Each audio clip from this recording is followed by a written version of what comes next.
ધુવાડો નીકળે તો સમજવું ક્યાંક આગ લાગી છે, કાંઈક સળગે છે, તો ધુવાડો નીકળે, એમને ન નીકળે. થોડાક સમય પહેલા કુંવરજીભાઈ બાવળિયા જે કેબિનેટ મિનિસ્ટર છે એની ભલામણ એના સમાજના લોકોએ કરી હતી કે તમે કુંવરજીભાઈ બાવળિયાને ચીફ મિનિસ્ટર બનાવો. ભૂપતભાઈ ડાભી જે કોળી ઠાકોર સમાજ નિગમ જે છે એના ભૂતપૂર્વ અધ્યક્ષ હતા, એ ભૂપતભાઈ ડાભીએ કીધું છે કે તમે કુંવરજીભાઈ બાવળિયાને મુખ્યમંત્રી બનાવો, કારણ કે એ બધાને સાથે લઈને ચાલે છે. બધાનું ગુજરાતી અહીંયા એવું કરવું, ચુવાળિયા, ઘેડિયા, તળપદા વગેરે અને ઠાકોર એ સહિતના કોળી સમાજની વાત છે. તો ભૂપતભાઈ ડાભીએ પણ વાત ટૂંકમાં કરી. તે પછી હીરાભાઈ સોલંકીએ ગાંધીનગરમાં સંમેલન બોલાવ્યું અને એ સંમેલનમાં એણે કીધું કે ભાઈ અમારો સમાજ, અમારો ને એણે આમ મબમ વાત કરી કે કયા સમાજ એવો હોય કે જેના સમાજમાંથી કોઈ માણસ મુખ્યમંત્રી બને કોઈને ન ગમે. મુખ્યમંત્રી અમારા સમાજમાં એટલે કે કોળી સમાજમાંથી બને તો એમાં કંઈ ખોટું નથી, કારણ કે અમારી જનસંખ્યા એમ કે 32% જેવી છે અને 200-250 ગામડા જે છે એમાં તો અમારા સરપંચો છે અને કોળી સમાજનું બહુ મોટું યોગદાન છે અને ભાજપને સમર્પિત રહેલો છે. તો અમારામાંથી કોઈને બનાવે તો એણે એમ ન કીધું કે કુંવરજીભાઈને કે અથવા તો પોતાનું નામે ન આપ્યું, પરસોત્તમ સોલંકીનું નામ પણ ન આપ્યું, બીજા કોઈ કોળીનું નામ પણ સમાજનું નામ આપ્યું. એણે કીધું કોળી સમાજમાંથી કોઈ પણ બને તો સારી વાત છે, એવું એણે બુદ્ધિપૂર્વક કીધું. હવે જે તમે કીધું કે મિનિસ્ટ્રી એક્સપાન્શન, હવે જુઓ મંત્રીમંડળના વિસ્તરણની પ્રજાની તો વાત જ જવા દો. આ બંને લોકો જે ભારતીય જનતા પાર્ટીના એક ધારાસભ્ય છે, એક મિનિસ્ટર છે, કુંવરજીભાઈ બાવળિયા મિનિસ્ટર છે અને હીરાભાઈ સોલંકી ધારાસભ્ય છે. હવે એ જ બે મોટા મોટા ફંક્શન કરીને એમ કહી રહ્યા છે કે અમને મુખ્યમંત્રી બનાવો, અમને મુખ્યમંત્રી બનાવો. એનો અર્થ એક તો નીકળે જ ને કે જે આ છે એ હટે તો મુખ્યમંત્રી બને ને, કઈ બે જણા તો મુખ્યમંત્રી હોય નહીં. એટલે આપણે એટલે કે પ્રજાએ કાંઈ નથી કરતી, મીડિયાએ કાંઈ નથી કરતું, ભારતીય જનતા પાર્ટીના જ નેતાઓ આ વાતને હવા આપી રહ્યા છે. એટલે મેં આપને કીધું કે કાંઈક સળગે છે, નહીં તો એમને ધુવાડા નીકળે નહીં. એટલે આ જે આખે અને ગાંધીનગરમાં હીરાભાઈ સોલંકી મીટિંગ બોલાવે તો એ તો કેવી મોટી વાત છે કે એનો અર્થ એમ છે કે એ બધાને ખબર પડી જ ગયેલી છે કે કાંઈક સમથિંગ ઇઝ રોંગ, કાંઈક બદલાઈ રહ્યું છે. એટલે દરેક સમાજના લોકો દાણો દાબી રહ્યા છે કે અમને કે અમારા સમાજમાંથી કોઈને બનાવો. એટલે એ જે હવા ઊભી થઈ છે એ ભારતીય જનતા પાર્ટીના નેતાઓને કારણે જ ઊભી થઈ છે. અને એટલી વાત હકીકત છે, આજે અમે એક અહેવાલ પ્રસિદ્ધ કર્યો છે સૂત્રોને ટાંકીને, કારણ કે આવી બધી બાબતો આપે જેમ કીધું તેમ ભારતીય જનતા પાર્ટીમાં તો ન જાણ્યું જાનકીનાથે સવારે શું થવાનું છે એ ભાજપ નહીં લાગુ પડે કે આપણે ધારીએ કાંઈક ને ત્યાંમાંથી કોથળામાંથી બિલાડું કાઢે. પણ બદલાવાની જે વાત છે, પરિવર્તનની વાત છે, એક્સપાન્શનની વાત છે, એ તો હવે લગભગ જાડું થતું જાય છે કે એ તો થશે કદાચ. એ કોણ આવે કોણ નહીં એમાં આપણે 17 વખત ખોટા પડી શકીએ, પણ પ્રજાને ચહેરાથી મતલબ નથી બેન. ગુજરાતની 6.5 કરોડની જનતાને ભૂપેન્દ્રભાઈની જગ્યાએ કોઈ પણ છગન મગનભાઈને બેસાડે તો જો કોઈ પણ વ્યક્તિને બેસાડે, કોઈ વ્યક્તિ મહાન હોતો જ નથી. એ વ્યક્તિ વિઝનરી છે, એ વ્યક્તિ કર્મઠ છે, સમર્પિત છે, પ્રજાભિમુખ છે, લોકમાન્ય છે, એનામાં કરુણાનો કઈ ભાવ છે, સાદગી છે, સાલસતા છે, વહીવટી કુશળતા છે, આ બધું છે કે કેમ એની જ મુખ્ય વાત છે. બાકી એની જગ્યાએ છગનભાઈની જગ્યાએ મગનભાઈ બેસાડે તો આમ પ્રજાને ક્યાં મતલબ છે કે ભૂપેન્દ્રભાઈ થી ધરાઈ ગયા અને હવે ધારો કે કુંવરજીભાઈ આવે તો એ કઈ ઘૂઘરા બંધાવી દે એવી વાત તો છે નહીં. લોકોને શું છે, સારો એટલે કે બિલકુલ સરળ અને સાદો વહીવટી કરતા જોઈએ છે, જે જનતાની રોજ બરોજની જે જરૂરિયાતો છે એની ઉપર વધારે ફોકસ રાખે. દાખલા તરીકે કહું છું બેન, આપને આજે જ આપણે અત્યારે ચર્ચા કરીએ છીએ ત્યારે આપણા શિક્ષણ મંત્રીએ જે મેડિકલની ફીસ હતી મેનેજમેન્ટ કોટાની, સરકારી કોટાની વગેરેની, એમાં ખાસો એવો ઘટાડો કર્યો. રાઈટ, હવે સારું પગલું છે, પણ થોડીક પ્રોબ્લેમ શું કે એની વિરોધ કરવામાં આવે પછી તમે કરો છો એટલે એમ લાગે છે કે તમે પ્રેશરમાં આવીને કરો છો. જો તમારું ચાલ્યું હોત તો તમે એ 2-5 લાખ રૂપિયાનો જે વધારો કર્યો હતો એ કર્યો જ હોત અને 80 લાખ જેટલા ગુજરાતના વિદ્યાર્થીઓને માથે 2-4 લાખ રૂપિયાનો તમે ધુંબો માર્યો હોતો. તમે જુઓ, એને કારણે અહીંથી લોકો વિદેશ વયા જાય છે. વિદેશમાં 20-25 લાખ રૂપિયામાં આ ડિગ્રી પ્રાપ્ત થઈ શકે છે, મેડિકલનું ભણી શકાય છે. અહીંયા 80-83 લાખ રૂપિયા થતા હતા. તો આ બધી જે વિસંગતતાઓ છે એને કારણે લોકોને એમ લાગે કે ભાઈ આ ચીફ મિનિસ્ટર સાહેબ છે તો પ્રજા હાટું છે, પક્ષ હાટું છે. જો પ્રજા હાટું હોય તો પ્રજાની વાતનો ધડો શું કામ નથી લેતા? એમ લોકોને જે પ્રશ્નો નડે છે એના માટે તો તમને ટ્રસ્ટી ભાવે ત્યાં મૂકવામાં આવ્યા છે, માલિકી ભાવે નહીં. તો અત્યાર સુધી જે બન્યું હોય તે નરેન્દ્રભાઈ મોદીના નામે બધું હાલ્યું ભગવાન દયાથી, બધા જીતી ગયા અને દુનિયાભરની બેઠકો મળી લીધી અને વિપક્ષને તમે નામ શેષ કરી દીધો, બધું સાચું, એમાં ના નહીં. પણ તમારા આગમન માત્રથી ગુજરાતની 6.5 કરોડની જનતાને આનંદ તો થવો જોઈએ. તમે અન્નકૂટ ધરાવો 1008 જેટલી, એમાં મીઠાઈથી માંડીને બધું જ તમે ફરસાણ વગેરે ભગવાનને ધરાવો, તે અન્નકૂટ જોઈને ઓડકાર થોડો આવે. એ તો એકાદ બે ઢેફલા આપણા મોઢામાં જાય તો થાય ને. હવે આ લોકો અન્નકૂટ બતાવે છે, વિકાસની વાતો કર્યા કરે, બધી મોટી મોટી રિફાઇનરી આવી છે ને વિદેશી રોકાણ આવી ગયું છે ને કેટલીક રેટિંગ એજન્સીએ ગુજરાતને બહુ મોટું આમ આપી દીધું, એચિવમેન્ટ. હવે આ બધી બાબતોમાં પ્રજાને કાંઈ રસ નથી. પ્રજા કેવી હોય બેન, પ્રજા સુદામાની પત્ની જેવી હોય છે. સુદામા જયારે કૃષ્ણને મળીને આવ્યા દ્વારકાધીશનું, ઘરે આવીને મંડ્યા વખાણ કરવા, શું દ્વારકા નગરી છે, આહા, દ્વારપાળ જુઓ તમે, એના રાખ રખાટ જુઓ, દાસ દાસીઓ જુઓ, એના સૈનિકો જુઓ, એના મહેલ જુઓ, ભવ્યાતિ ભવ્ય બધું. સુદામાની પત્નીએ એને અડધેથી રોકીને કીધું કે રે જ્ઞાન મને ગમતું નથી રઘુરાયજી રે, રૂવે બાળ લાવો અન લાગુ પાયજી રે. આ ભાઈ છોકરા રડે, ભાઈ સાહેબ લઈ આવ્યો તો લાવ. બરાબર બેન, પ્રજાને આવી જ હંમેશા અપેક્ષા હોય છે સરકાર તરફથી. મોટી મોટી જેટલી પણ વાતો કરો કે એલએન મોક્સ એમ કે અહીંયા આવીને નવી એક ફલાણી કંપની નાખી જશે, માઇક્રોચિપનું આપણે હબ બની જશું, આ બધી બાબતો છે ને બેન, એ ખાલી સોવેનિયરમાં શોભે. સોવેનિયરમાં કારણ શું છે કે તમારે તો એ રેટિંગ ઉપર ઇન્ટરનેશનલ લેવલે છાકો પાડી દેવો છે, પણ અમે અહીંયા પડી ગયા ઉભા નથી કરવા, એને છાકા જ પાડવા છે. તો ગુજરાતની જનતા શું કે છે કે ભાઈ જે હોય તે પણ તમે કામ કરો. સૌથી પહેલી વાત તો એસટી ના ભાડા ઘટાડો, કારણ કે એમાં તો ગરીબ ને મધ્યમ વર્ગ જાય છે. તો તમે જો બહુ સુખી સંપન્ન હો, ગુજરાત જો એ વિકાસનું ગ્રોથ એન્જિન હોય અને વિકાસનું મોડેલ હોય અને દેશભરમાં ગુજરાતના નામે ડંકો જો તમે વગાડતા હો, તો આ ગુજરાત રાજ્ય છે એ સુખી સંપન્ન છે. તો એનું ક્યાંક અણહાર તો આવવો જોઈએ ને. મારી આવક અત્યારે જે હોય તે આનાથી 5 ગણી આવક થાય તો આ ફ્રેમ ચશ્માની જે ખાલી કલર ન હોય, ચશ્માના હોનાની ફ્રેમ થવી જોઈએ ને. હજી હું આમ ત્રાંબા પિત્તળમાં રમતો હોઉં તો આવકની ગમે એવી વાત કરું, કોઈને ગળે ઉતરે નહીં. એવી જ વાત આમાં છે કે તમે મોટી મોટી ગમે તેટલી વાત કરો, પ્રજાને એમ થાય કે તમે એસટીમાં પાવલું ઘટાડ્યું નહીં. એફઆરસી તમે જે કર્યું, ફીઝ રેગ્યુલેશન જે છે કમિટી, એને કાંઈ એક તો પેલા ક્યાંય ધંધડો નથી, કોઈ જિલ્લામાં એમાં એના સદસ્યો નથી, જેટલા હતા એ કોઈ રાજીનામા આપી દીધા, કોઈકનો પીરિયડ પૂરો થઈ ગયો અને કોઈ કોઈના કાબુમાં નથી. અને એફઆરસી એની જગ્યાએ છે, ખાનગી સ્કૂલ કોલેજો જે છે એ ભયંકર ફી વધાર્યા કરે છે. તો જિલ્લા આ બધું કેવી પરિસ્થિતિ છે કે તો જિલ્લા શિક્ષણ અધિકારીને હું મરચા ખંડવા રાખ્યા છે. એફઆરસી જે છે જિલ્લા શિક્ષણ અધિકારી, આખા જિલ્લાનો રાજા શિક્ષણની દ્રષ્ટિએ, તો એને તમે પગાર શેનો આપો છો? એને હું આપણે તમે કે મેં આપણે જાહેર જીવનમાં આપણે મીડિયામાં છીએ, એને ટેકનિકલ કામ જે હોય તે જિલ્લા શિક્ષણ અધિકારીને એની આપણે ના નહીં હશે કાંઈક, પણ ક્યાંય તમે સાંભળ્યું કે ભાઈ આની રાડ છે જિલ્લા શિક્ષણ અધિકારી એટલે શિક્ષકો એટલે કે શૈક્ષણિક માફિયાઓ ફફડી ઉઠાવ્યું, ક્યાંય સાંભળ્યું? ક્યાંય કોણ છે તમે 90% પૂછો તેનું નામે ખબર નહીં, ઓફિસે ખબર નહીં ક્યાં છે. એ ભાઈને ભલે ખબર હોય, પણ હું તો પ્રજાની વાત કરું છું. તમે જનતામાં ગમે તેને ગમે તમારી ઓફિસમાંથી નીચે ઉતરીને પૂછો ગમે એને પાનના ગલે કે ભાઈ અમદાવાદમાં જિલ્લા શિક્ષણ અધિકારી કોણ છે, એની ઓફિસ ક્યાં આવી, હરામ બરોબર જો કોઈ કહેતો. તો સવાલ એ છે કે શું કામ આ જે છે ને મિનિસ્ટર એક્સપાન્શન તમે કહો છો, એ શું કામ છે? એની આ જરૂરિયાત છે કે આખે આખું કોલેપ્સ થઈ ગયું છે વહીવટી તંત્ર, અધિકારીઓનું રાજ ચાલે છે. મંત્રી મેં આપણે અનેકો વખત કીધું છે, જેનાથી હવે મંત્રીમંડળ પણ છંછેડાયું છે, એ એને મુબારક. પણ એમ કહું 2-4 મંત્રીને બાદ કરતા કોઈ મંત્રી છે કે બજારમાં જોવા મળે છે? 13 થી 17 જણા છે. એ 17 માંથી કોઈને નામે કોઈને આવડતા નથી કોણ મંત્રી છે. આવું તો દુનિયામાં પહેલી વાર બને છે કે મંત્રી લેવલના માણસનું નામ ન આવડે, તો ગજબ ન કહેવાય?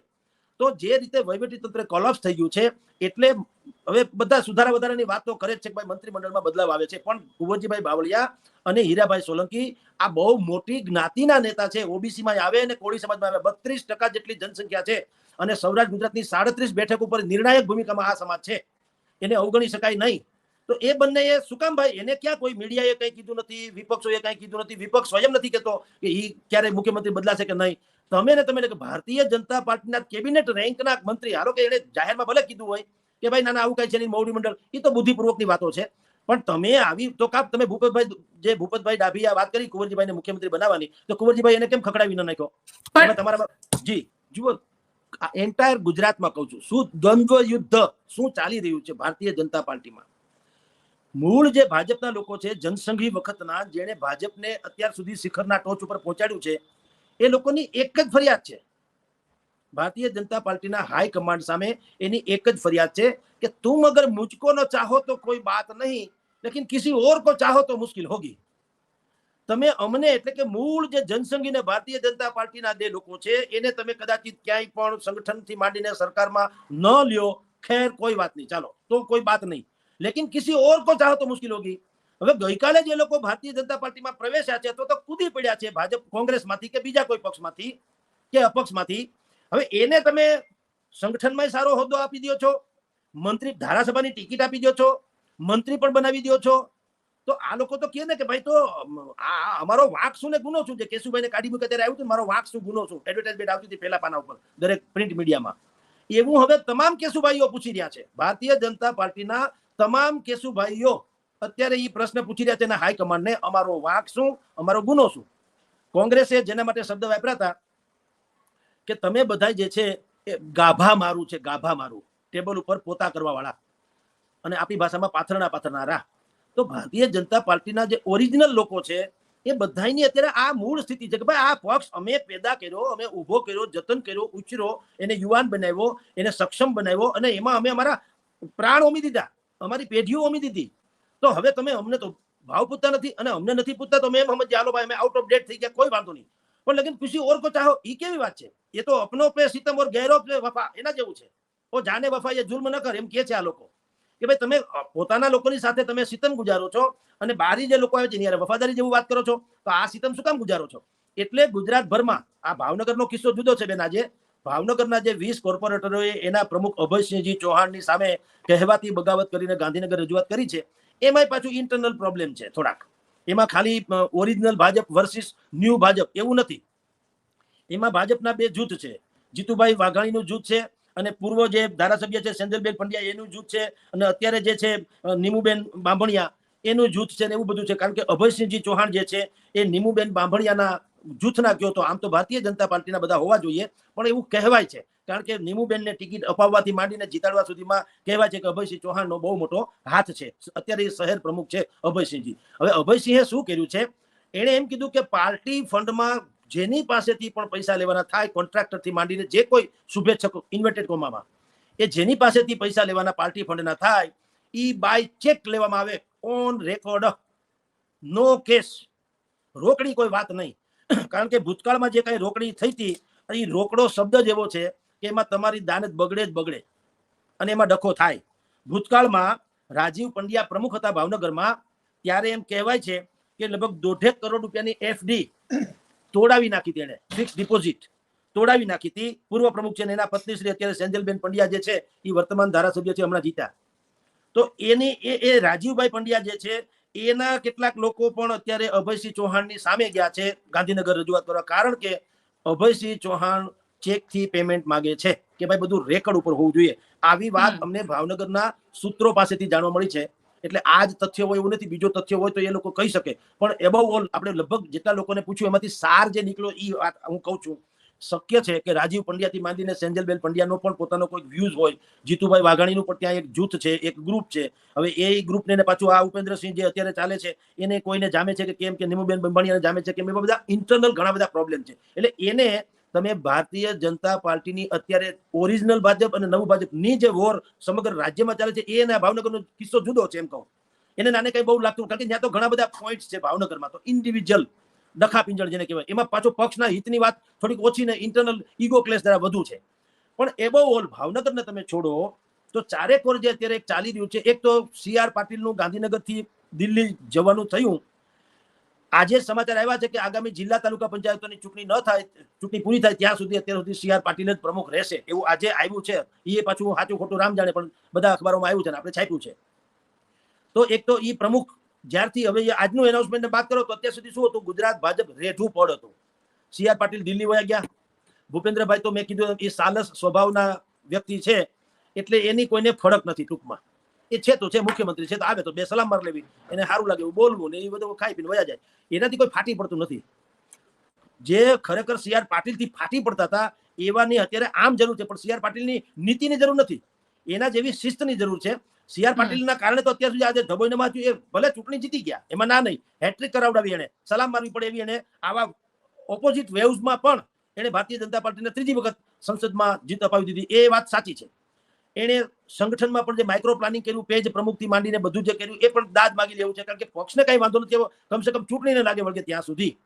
પણ CR પાટીલની જે નીતિ છે કે જૂના જેટલા લોકો હતા અને ખાસ કરીને સૌરાષ્ટ્ર બેઝના, કારણ કે CR પાટીલ જે છે મધ્ય ગુજરાતમાં એનો આમ જુઓ તો દબદબો નવસારીથી માંડીને બધે મધ્ય ગુજરાતનું છે. એને એક તો પેલા સૌરાષ્ટ્ર બહુ કઈ સ્વાભાવિક છે લેવા દેવા ન હોય, અને આમ પણ દરેકને પોતીકું એક હોય છે વળગણ પણ. તો CR પાટીલને સૌરાષ્ટ્ર વળગણ નથી, એટલે જેટલા લોકો, કારણ કે એને જેટલા લોકોને હાંસિયામાં ધકેલી દીધા એ અનાયાસે બધા સૌરાષ્ટ્રના કેવા લોકો હતા જેને જે ભારતીય જનતા પાર્ટીના પાયામાં હતા.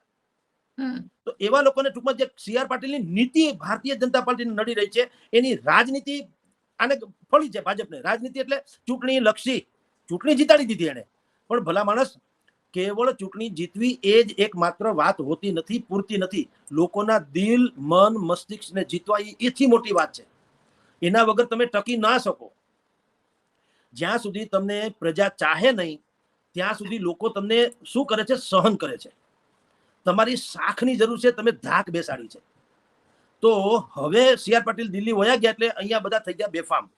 દરેક તમે જે ભાવનગરનો કિસ્સો કીધો, ત્યાં જ્ઞાનીબેન વાળો કિસ્સો કીધો, અહીંયા જુનાગઢમાં પણ લોકોએ સંજય કરોડિયાથી માંડીને વાત કરી, ત્યાં ભાઈ કાનાણી છે, કુમાર કાનાણી સુરત વાળા, એ પણ પત્ર લખ્યા કરી દે, 15 પત્ર લખીને ભારતીય જનતા પાર્ટીની રેવડી દાણ દાણ કરી નાખી.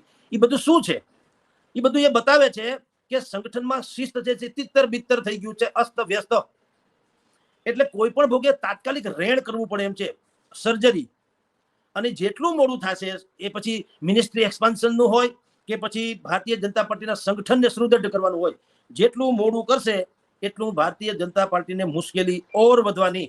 કારણ કે આપે જેમ કીધું તેમ શક્તિસિંહ ગોહિલ ભલે અત્યારે કહે છે કે મારી કોઈ વાત આજે અફવા ઉડી છે ખોટું છે, સમાચાર એવા આવ્યા છે કે શક્તિસિંહ ગોહિલે પોતે એમ કીધું છે કે મને ગુજરાતમાંથી મુક્ત કરો. કોંગ્રેસે નથી કીધું ગુજરાતમાંથી મને મુક્ત કરો, કારણ કે દિલ્હીનો જીવડો હવે થઈ ગયા છે ને એને એમ છે કે નેશનલ લેવલે લડી લઉં હું એમ. પછી એને હરિયાણાના પ્રભારી બનાવે કે ગમે ત્યાંના બનાવે, પણ કમસે કમ દિલ્હીના રાજકારણમાં એને રહેવાની ગણતરી છે. અને આમ પણ ગુજરાતનો મોરચો અત્યારે લાલજીભાઈ દેસાઈ, ભાઈ જિગ્નેશ મેવાણી, પછી ભાઈ પાલભાઈ આંબલિયા અને જે બાકીના કોંગ્રેસના મૂળ જે કોંગ્રેસીઓ જે છે એ લોકોએ અત્યારે અનેક રીતે મોરચા સંભાળી લીધા છે. લાલજીભાઈ દેસાઈએ તો સેવા દળના લગભગ 1,500 લોકોને સૌરાષ્ટ્રમાં ઉતાર્યા છે. અને અત્યારે જે ન્યાય યાત્રા રૂપે યાત્રા કાઢવાના છે 1 ઓગસ્ટ થી 15 ઓગસ્ટ, મોરબીથી વાયા રાજકોટ, અમદાવાદ, વડોદરા, સુરત થઈને ગાંધીનગર પહોંચવાના છે. હવે એ યાત્રાનું અત્યારે બધું પ્લાનિંગ થઈ રહ્યું છે, પણ જો સરકાર કોઈ પગલા નહીં લે જે પીડિતોના સ્વજનોની ઈચ્છા પ્રમાણેના, તો આ ન્યાય યાત્રા બેહદ સફળ જઈ શકે એમ છે. પણ સર સાથે સાથે એ સવાલ એ પણ છે ને કે પ્રિયંકા ગાંધીને જો પ્રભારી બનાવવામાં આવે અહીંયા આગળ અને ગુજરાતની કમાન પ્રિયંકા ગાંધીને આપવામાં આવે તો પછી પરિવર્તન તમને લાગી રહ્યું છે કે ક્યાંક કોંગ્રેસ સ્ટ્રોંગ થતી દેખાશે, સામે ભારતીય જનતા પાર્ટીમાં હજી સંગઠનમાં એવા કોઈ ઠેકાણા નથી પડ્યા? જો કે બેન એવું છે કે પ્રિયંકાબેન ગાંધી અહીંયા આવે ગુજરાતમાં તો કોંગ્રેસને બળ ચોક્કસ મળે, એમાં ના નથી. પણ જુઓ, બે વસ્તુ જે છે સાવ નિષ્પક્ષ રીતે આપણે વાત કરીએ તો કઈ ભારતીય જનતા પાર્ટી બકરી કા બચ્ચા નહીં જો દોડાવર પકડ लिया, શોલેમાં કે છે ને ગબ્બરસિંહની જેમ, એના જેવું છે. આ કાંઈ કમ નથી. 30 વર્ષથી પાયા ધરબીને બેઠો હોય જે પક્ષ, અને દર ત્રીજો માણસ તમને વાયા મીડિયા પણ ભાજપ સાથે કનેક્ટ મળે, તો એનાય કઈ કમ નથી. એના જે કઈ આયામો છે, સરકાર છે કેન્દ્રથી માંડીને અહીંયા સુધીના દેશના 28 કે 27 રાજ્યોમાંથી તમે ગણો તો 20-22 રાજ્યોમાં એની અત્યારે સરકાર છે. તો આ બધું એને છે જ. અને ગુજરાતની જ આપણે ખાલી વાત કરીએ બેન, તો ગુજરાતમાં અત્યારે જે અણગમો છે એ શું છે? માત્ર ને માત્ર એક કે આ બધી જે કરુણાંતિકાઓ બની એના લોકોને ધડારૂપ સજા નથી મળી, ભ્રષ્ટાચાર થોડોક વધી ગયો છે, શિસ્ત નામની ચીજ નથી, સરકારમાં જે પ્રજાની અપેક્ષા થઈ પાલન નથી કરાતી. આ જે 4-5 આયામો છે એ તો સરકાર એની લેવલ પ્રમાણે બધું બદલાવી શકે એમ છે ને. ચહેરો બદલાવે, મંત્રીમંડળનું એક્સપાન્શન કરે, અને તેજો તર્રાર જેવલા રાહુલ ગાંધી આવીને કહી ગયા કે 2 પ્રકારના ઘોડા અમારે કોંગ્રેસમાં છે, 2 અમે ભૂલ કરતા રહ્યા, એટલે આમ થયો. એક છે રેસના ઘોડા, બીજા છે લગ્નની બગીમાં શોભે એવા ઘોડા. અમે લોકો બગીના ઘોડાને રેસના ઘોડા તરીકે ઉતારતા હતા એટલે ઈ ફેલ જતા હતા, અને રેસના ઘોડા જે છે બગીમાં જોડતા હતા એનો કોઈ ઉપયોગ નતો. એટલે હવે અમે રેસના ઘોડા એટલે કે જે તેજો તર્રાર યુવાનો છે, જે વિઝનરી છે, જેનામાં કંઈક પ્રજા વિમુખ લડત લડી લેવાની પેશન છે, એવા લોકોને અમે મેદાનમાં ઉતારશું એમ કહીને ગયા. પછી આપણા નીતિનભાઈ પટેલે ટોણો પણ માર્યો એમાં કે ભાઈ અમારે ત્યાં તો બધા રેસના જ ઘોડા છે, લગ્નના ઘોડા જોતા કોંગ્રેસમાંથી લઈ આવજો એમ. કારણ કે રાહુલ ગાંધી કીધું અમારે ત્યાં લગ્નના ઘોડા છે. પણ તો સામે પાછા કોંગ્રેસના મનીષભાઈ દોશી પ્રવક્તા, એને પાછો ટોણો માર્યો કે જો તમે રેસના ઘોડા હો નીતિનભાઈને કે, તો કાં તમે અત્યારે બગીમાં નથી દેખાતા એમ. એટલે આ તો બધી પોલિટિકલની વાતો છે. મૂળ વાત એવી છે કે ભારતીય જનતા પાર્ટીએ એનો જે દબદબો અને પ્રભાવ જે નરેન્દ્ર મોદી અહીં પાયો ધરબી ગયા, એ ધરબાયેલો પાયો જો હચમચતો ન કરવો હોય તો ભૂપેન્દ્રભાઈએ યા તો ભયંકર સક્રિય થવું પડશે. અત્યારે થોડાક થયા એવું દેખાય છે. 2-5-10 અધિકારીઓને ફરજિયાત એને નિવૃત્તિ એટલે કે ઘરે બેસાડી દીધા ભ્રષ્ટાચારના કારણે, બદલીઓ હારીપેટ કરી છે, બધું ઠીક છે. પણ એ એટલું મોટું નથી કે પ્રજાને સાહેબ મેં આપને કીધું સુદામાની પત્ની જેવું છે કે અમારે તમારું કોઈ જ્ઞાન જોતું નથી, તમે અમને અમારી જરૂરિયાત પૂરી કરો. તો ગુજરાતની જરૂરિયાત અત્યારે શું છે બેન? શૈક્ષણિક માફિયા ફાડી ખાય છે, મોંઘવારી બેસુમાર છે, બેરોજગારીનું સ્તર પરાકાષ્ઠાએ છે. સરકાર સ્વયં કહે છે કે અમે લોકો અહીંના લગભગ અડધી પ્રજાને અમે લોકો અનાજ મફત આપીએ છીએ ત્યારે એનું પેટ ભરાય છે. તો ગુજરાત મોડેલ ક્યાં ગયું? એટલે પ્રશ્નો પ્રજાના મૂળ છે, એ પ્રશ્નો કોઈ ઉકેલાતા નથી. અને સરકાર એની રીતે હાલી જાય છે. વાયરનું ઘૂંટડું મોઢામાં નાખીને તમે ઝઘડા કરો, એ ઘૂંટડું ખૂટે નહીં, રસ જરે નહીં, મોઢું બંધ થાય નહીં. એમ ખાલીનો મતલબ શું? સુતરફેણી ખાવ તો ક્યાંક મીઠું લાગે, રૂ હોય, રૂ આખું કપાસનું રૂ ખાઈ જાવ તો શું થાય? કાંઈ નહીં, લોચો છે કોરે કોરો નિસ્વાદ. તો એવી આ વાત છે સરકારની. એટલે આપ જેમ કહો છો તેમ કે ભલે અત્યારે બીજું બધું ચાલતું હોય, પણ રાજ્ય સરકારમાં અને સંગઠનમાં બેહદ ફેરફારની જરૂર છે. નહીતર પ્રિયંકા ગાંધી તો ખાલી ચહેરો છે બેન, એ અમસ્તા એ નેશનલ ફિગર છે, એને પ્રભારી બનાવો કે ન બનાવો એ આમ જુઓ તો ઓટોમેટિકલી આખા નેશનલમાં એ જો કોંગ્રેસમાં હાલતા હોય તો ગુજરાત એ આપણું જ છે ને, એટલે એ ગણાય જ ગણાય. પણ માની લો કે એને દેખાડા પૂરતું કે બુદ્ધિપૂર્વક એને બનાવવામાં આવે પ્રભારી તરીકે તો સ્વાભાવિક જ જોમ વધવાનું જ છે. કારણ કે આપણે જાણીએ છીએ પ્રિયંકા ગાંધીની લોકપ્રિયતા ભલે રાહુલ ગાંધીના આ લોકોએ લોન્ચ અનેકો વખત કર્યા, બેન પ્રિયંકાની એના કરતા ઇમેજ ઘણી સારી છે, લોકપ્રિય પણ છે, જે ઇન્દિરા જેવા દેખાય છે એનાથી માંડીને એની કાર્યશૈલી સુધીનું. પણ કમસે કમ એના આવવાથી પણ, અને અત્યારે જે કોંગ્રેસ કામે વળગી ગયું છે, હવે ન્યાય યાત્રા થશે એ ઓગસ્ટ 15મી સુધી ચાલવાનું છે. એ એટલા માટે કહું છું, ઓગસ્ટ પછી સપ્ટેમ્બર પછી ઓક્ટોબર ને નવેમ્બરમાં જિલ્લા તાલુકા પંચાયતોની ચૂંટણી આવવાની છે ગુજરાતમાં. અને એમાં કોંગ્રેસ આવું બધું જે અત્યારે ઉંબાડિયા, તમે કહો તો ઉંબાડિયા, અને કાયદેસરનો મુદ્દા કહો તો મુદ્દા, પ્રજાના મુદ્દાને જો લઈ અને ચારેક દેકારો મચાવે તો સ્વાભાવિક જ એની અસર થવાની. એટલે એટલું ખરું કે કોંગ્રેસ 100% સજીવન થઈ છે અને સક્રિય પણ થઈ છે અને આશાસ્પદ પણ વાતાવરણ નિર્માણ કરી ચૂકી છે. પણ એથી માનવાને એમ કારણ નથી કે હવે ભાજપને ભરખી જાય કોંગ્રેસનું શાસન આવી જાય. પણ ભાજપ જો સતર્ક નહીં રહે બેન, ભાજપે એટલું મગજમાં રાખવું પડે કે અત્યાર સુધી તમે બેઠે બેઠે જે ખાધું, તો આપણે જાણીએ છીએ બેઠે બેઠે ખાવ તો રાજાના ભંડારે ખૂટી જાય એવી કહેવત છે ગામડામાં. તો એમ ભારતીય જનતા પાર્ટીની ક્રેડિટ બેઠે બેઠે રહે તો હાવ કોલેપ્સ થઈ જવાની. એણે પોતાનો મૂળ જે એજન્ડા હતો અને મૂળ જે સ્વભાવ હતો પ્રજાભિમુખ રહેવાનો, એ એને